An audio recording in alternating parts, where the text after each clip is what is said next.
what do you do on that TV when you're not playing games? Like, what? Oh, it was like freaking Pokemon, like all all the time, dude.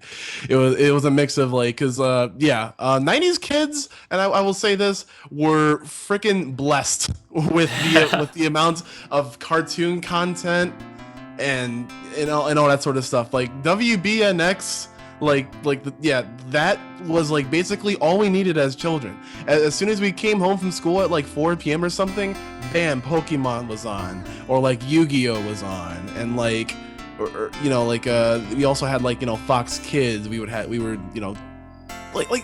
Digimon, like Monster Rancher, like you don't hear anything about Monster Rancher anymore. If you're a 90s kid and you like basically like knew about Monster Rancher, played Monster Rancher, watched Monster Rancher, you knew like how like special it was. Like we could be like 30, 40 years old and reminiscing about like these good times and like how good that 90s kids had it when it came to like cartoons.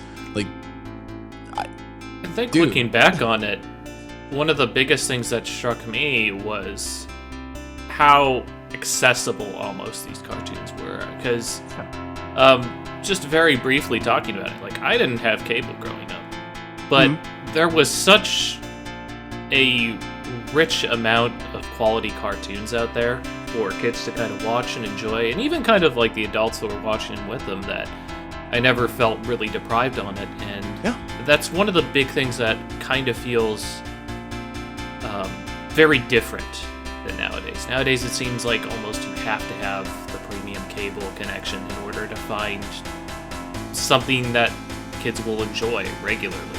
Yeah, and the funny time is oftentimes these things come from the classic shows that people were watching in the 90s and 80s. Exactly.